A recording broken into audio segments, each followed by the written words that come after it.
Y es tiempo precisamente de recibir al licenciado José Sesma, especialista en Derecho Laboral, que habla del impacto de los aranceles en los temas laborales en México.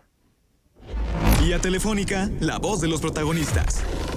Pepe, qué gusto volverte a recibir. Esta es tu casa, qué bueno que te tenemos y qué bueno que podemos escuchar la voz del experto para, ante tantas reflexiones y tantos datos duros, tan relevantes de el cambio drástico que quiere dar Estados Unidos, no nada más a su economía, sino a la economía del mundo. ¿Qué es lo que está pasando? ¿Qué es lo que nos va a pasar? ¿Qué se puede anticipar en materia laboral en nuestro país? Hola, Marcela. No, el gusto es mío siempre estar aquí con ustedes, hablando de temas laborales y más ahorita que todo el mundo pues está muy ansioso con todo esto del famoso Día de la Liberación, que los aranceles están a niveles no vistos desde 1930, cuando fue, como sabemos todos, la Gran Depresión, ¿no? Entonces sí es algo significativo totalmente. Aranceles en contra de 185 países, desde el 10% hasta el 34%. Por un momento ayer que estábamos viendo cómo el presidente Trump mencionaba la lista de aranceles, pues México tuvo un cierto aire de esperanza, ¿no? Porque no estábamos en esta lista famosa de los aranceles recíprocos, pero bueno, sepamos que también no estamos exentos como tal, ya que tenemos 4 aranceles impuestos por el tema de la crisis de fentanilo y migración, que consisten en el 25% de productos fuera del TEMEC, aranceles en la industria automotriz de 25%, productos energéticos que están fuera del TEMEC en un 10%, y aranceles al acero y al aluminio en un 25%, ¿no? ¿Qué sigue? Digo, para México, después del paso a la materia laboral, Marcela, pero ¿qué sigue? Pues tenemos que incrementar el número de exportaciones que enviamos nosotros como país bajo el esquema del TEMEC y aumentar el contenido regional que se hace dentro del país. ¿Por qué? Porque también dentro de este discurso que hace el presidente Trump, menciona que él no está de acuerdo con el TEMEC, que es un trato que ha sido el peor en la historia de Estados Unidos y que necesita apoyo del Congreso para acabar con este tratado libre de comercio, ¿no? Ahora, en materia laboral, primero creo que tenemos que diferenciar qué tipo de empleos y de empleados son a los que les va a afectar esta imposición de aranceles, ya que quien se verá afectado como tal es el empleado o los empleos formales. En ese sentido, las afectaciones van a ser marginales, no solamente le va a afectar al empleo formal en esencia, y como sabemos, México tiene una informalidad del 56%, entonces eso, digo, no es algo que alienta, pero es importante que sepamos que le va a afectar como tal, más que nada, al sector formal, y esos aranceles podrían ser también un incentivo atractivo para la economía informal, ¿no? Para decir, híjole, pues ahora ya con tanta carga y además esta carga económica externa de impuestos, tarifas, pues mejor que aquí me voy con la economía informal, ¿no? ¿Qué más podemos ver en materia laboral?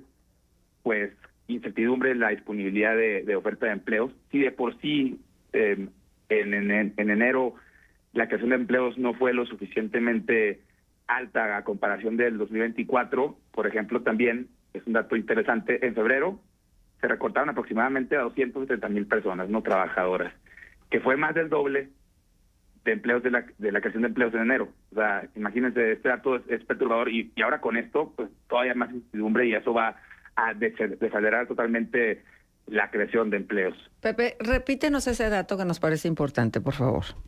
Claro que sí.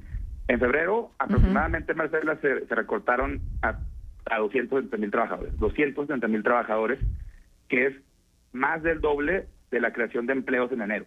Ok, perfecto.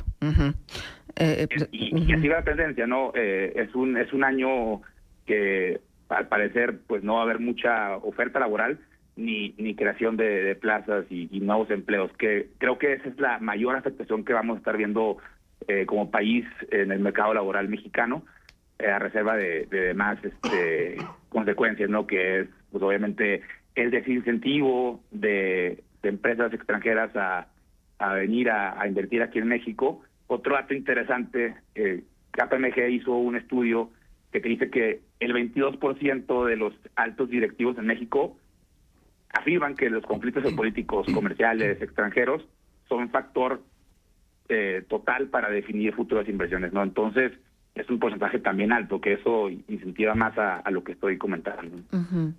Pepe, bueno, entonces, digo, todo tiene un lado A y un B, ¿no? Un oscuro y Sí, un esperanzador, ¿no? En lo oscuro es la pérdida de empleos, evidentemente, ¿no? Aunque esto desde la economía formal, porque la informal, bueno, pues esa exacto. pareciera que no va a estar tan afectada como la formal. Pero ¿en qué rubros, en qué áreas crees que se vaya a dar el desplome de las plazas de trabajo con más acento, con más importancia? Sí, más que nada en la frontera, más en temas de manufactura, en la industria automotriz, industria del acero y el aluminio, son aquellas empresas que van a verse mucho más afectadas. Las demás empresas de servicios y de mano de obra, digo, obviamente esto es un efecto dominó, por así decirlo, y le va a afectar a todos, pero quien se va a ver más afectado y cuáles empresas son las que van a tener menos oferta de empleos, inclusive en la desaparición de empleos, o sea, también esa es otra cosa que no he mencionado, ¿no? O sea, la consecuencia más grave será la falta de disponibilidad de oferta de empleos, ¿no? Pero también el recorte. Obviamente, si el costo de producción aumenta dado la imposición de aranceles, eso también va a afectar en la producción del día a día de la empresa y por ende pues va a generar recortes, ya que si el costo aumenta, pues tienen que hacer recortes Ajá. presupuestales que implica en bajas laborales, ¿no? En materia legislativa, desde lo laboral, ¿el país Sí. está preparado para hacerle frente a todos estos cambios y a toda esta disminución en la expectativa del crecimiento e inclusive a la posibilidad de una recesión económica? Hay que esperar a ver qué dice hoy pues nuestra presidenta Claudia respecto a esta propuesta que iba a mencionar en su mañanera hoy mismo. Entonces creo que tenemos que esperar a ver qué es lo que nos dice, pero algo importante que mencionas, Marcela, es qué debe hacer México, ¿no? O sea, qué es lo que nosotros como empleadores que exportan a Estados Unidos pues debemos esperar. Pues como sabemos, la carga impositiva al empleador, al patrón, ha sido abrumadora en los últimos años con la imposición de nuevas reformas. Yo creo que la sensibilidad del gobierno debe de versar por ahí, en el sentido de que, híjole, pues ya con esto nos van a afectar, va a afectar al empleador, va a afectar al trabajador por el tema que no va a haber empleo, va a haber recortes. Pues paremos un poquito a estas reformas laborales que están en el cajón, la jornada laboral, el incremento del aguinaldo. Pues imagínate, tenemos los aranceles impuestos y aparte en potencia nuevas reformas laborales que implican afectaciones directas al bolsillo de los patrones. Pues creo que sí debemos de parar. Para el gobierno es muy fácil el imponer estas reformas, ya que ellos no desembolsan nada y se cuelgan la medalla con dinero ajeno.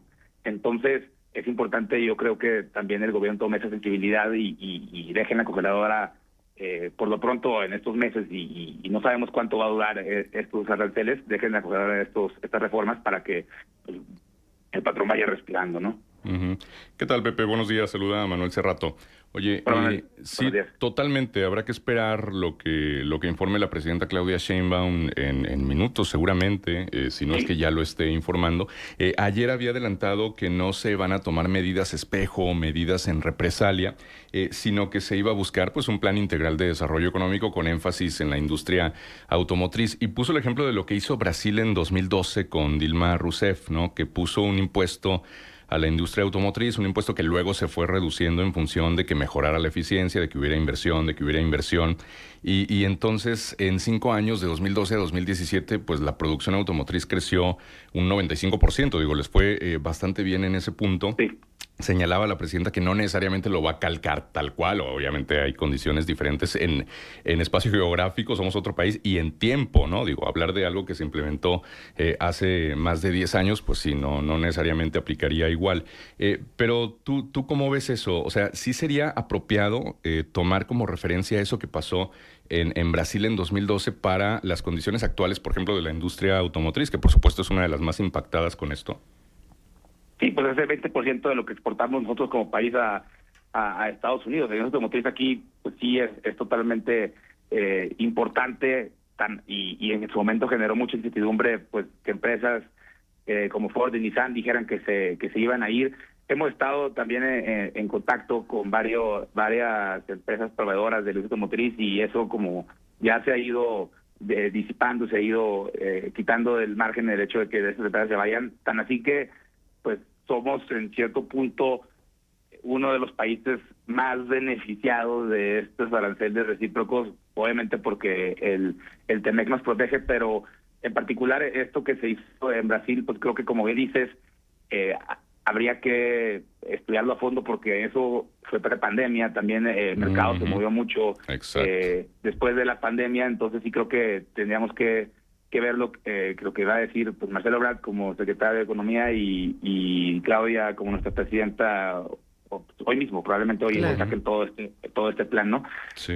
Pero sí, en teoría esto pues sí nos va a afectar a todos, porque si hay menos empleo y menos masa salarial, pues impacta también a la demanda de servicios, al propio comercio, y si afecta al comercio, pues afecta a mano de obra. Como decía, es un efecto dominó que va a afectar a todos, en su mayoría el empleo formal, pero bueno, vamos viendo cómo se va desarrollando todo esto. Esperemos que sea a corto plazo y que nuestro el presidente de Estados Unidos pues se vaya calmando, ¿no? Porque esto que está haciendo son medidas que me hacen excesivas. Ajá. Oye, Pepe, déjame nada más para puntualizar.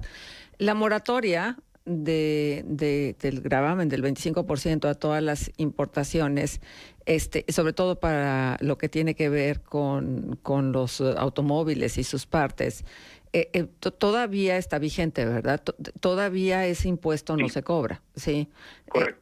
Podemos tener la expectativa de que se prolongue esta moratoria y que entonces de alguna manera, ahora sí que México y Canadá, a pesar de los ataques constantes y arteros contra estos países, contra nuestro país y Canadá, pudiéramos pensar que realmente salimos bien librados de todas estas disposiciones que los analistas más sesudos dicen esto está encaminado realmente a un nuevo orden mundial?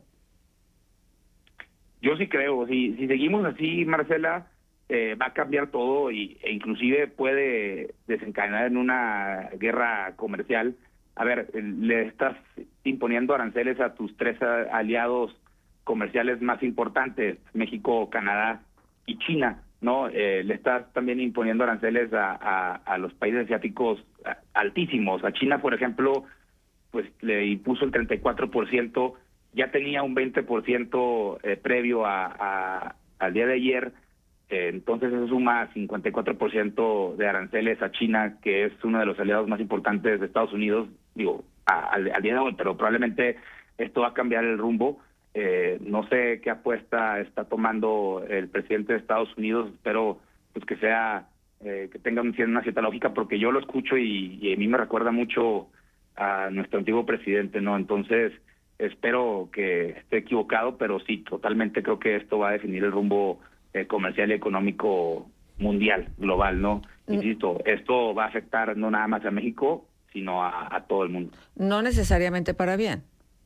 Exactamente, no necesariamente para bien. Esperemos que sí, toquemos madera, pero todo indica que no va para bien, sino que vamos a lo mejor a entrar en una recesión, no como en el 1930 o como en 2008, pero es probable que sí caigamos en eso, dependiendo, insisto, de la duración de esos aranceles. Esperemos que se le enfríe poco la cabeza al señor. Claro. Pues sí, ojalá que los que le hablen al oído realmente tengan más criterio y una visión más amplia, que tiene que ver con esta posibilidad de salvaguardar los derechos humanos de una mayor cantidad de personas en el mundo entero, porque si no se van a quedar sin esta posibilidad inclusive de tener lo más básico. Y en economías más o menos estables, ¿qué va a pasar con las economías emergentes y con las que están todavía buscando sobrevivir en este mundo de tanta competitividad? Sí. Muy buen dato ese también. Inclusive vi una noticia hace poquito que decía que el hecho de estos aranceles pues va a hacer que también los costos de los equipos médicos aumenten, y eso puede desencadenar inclusive en muerte de personas, de pacientes que están hospitalizados en, obviamente, países que no tienen tantos recursos, pero que eso implicaría hasta en muerte de personas, ¿no? Entonces imagínense las consecuencias. Los números van a ir hablando por sí solos en estos meses, en estos días, y esperemos pues que recapacite la economía estadounidense, ¿no? Y el gobierno, más que nada. Ujú.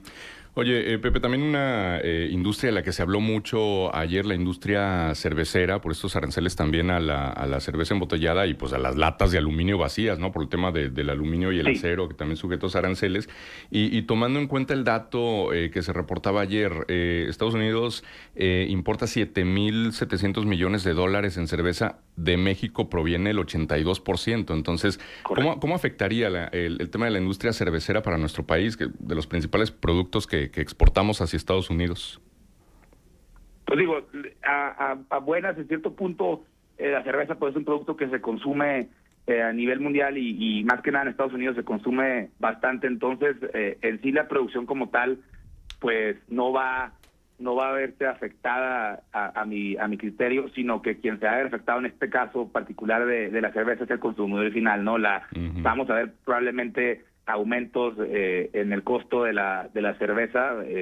No te sabría decir qué porcentaje puede llegar a aumentar, hay que ver cómo se va desarrollando, pero en este caso creo que quien se va a ver afectado va a ser el consumidor final más que nada, porque es un producto que no se va a dejar de consumir como tal. Oye, bueno, y luego el anuncio que hiciera el señor Trump, ¿no? Que va por un tercer mandato. O sea, ya que se acabe este segundo. Pareciera la amenaza nuclear más importante en este momento. Sí, no lleva ni un trimestre, ¿no? Sí. Pues eso que les decía, parece que tiene muchos rasgos similares de nuestro antiguo presidente, caray, diciendo estas cosas. Exacto. Así es. Qué barbaridad. Bien, Pepe, y algo que es contundente, ¿no? Y volviéndonos a acercar a lo laboral, y la siguiente pregunta tiene que ver con cómo nos estamos preparando desde nuestras leyes laborales para hacerle frente a toda esta turbulencia económica, o si en lugar de estarnos preparando, estamos debilitando aún más a los generadores de empleo por tantas especificaciones laborales que se demandan ahora desde las leyes. Sí, va más por el segundo punto que mencionas, Marcela. Yo no veo en el Congreso, tanto en Cámara de Diputados o senadores, iniciativas que sean para darle un incentivo al patrón, una ayudadita, una palmadita en la espalda. Al contrario, veo iniciativas que van más que nada encaminadas a un beneficio del trabajador y por ende en una carga hacia el patrón, ¿no? Hace poquito salió una nueva iniciativa que es la ley agua, que consiste en darle agua potable a todos los empleados, que está bien, digo, eso en sí no genera un costo, pero también está una iniciativa que va a aumentar los permisos de paternidad de 5 a 20 días. Entonces, yo no veo una iniciativa ahorita que ayude al trabajador y que combata esta nueva imposición de aranceles, ¿no? Esperemos que también haya ciertos incentivos fiscales o de seguridad social que el gobierno, ya con el paso del tiempo y veamos cómo se va desarrollando esta nueva economía mundial, pues espero que sí tengan ahí en su radar el otorgarnos ciertos incentivos fiscales y laborales a los patrones, porque ahorita yo no veo nada sobre la mesa, al contrario, veo iniciativas que van hacia una carga laboral para el patrón. Pues Pepe, muchas gracias por permitirnos esta conversación y qué bueno que te tenemos cerca para poder pues aclarar situaciones sobre todo que tienen que ver con el ámbito de tu expertise profesional, que son las leyes laborales y el mundo del trabajo. Muchísimas gracias por esta participación tuya. No, hombre, gracias a ustedes. Yo encantado siempre participar aquí en este foro y gusto saludarlos. Gracias. Pepe es un lagunero. A toda honra. Así es que, qué bueno, Pepe. Un abrazo para ti. Gracias. Igualmente, nos vemos. Hasta luego. El licenciado José Sesma Hernández, él es partner del Buffet Sales Boyoli. Son las 8 de la mañana con 4 minutos. Vamos a la pausa y volvemos. Escuchas Contextos. Regresamos con más.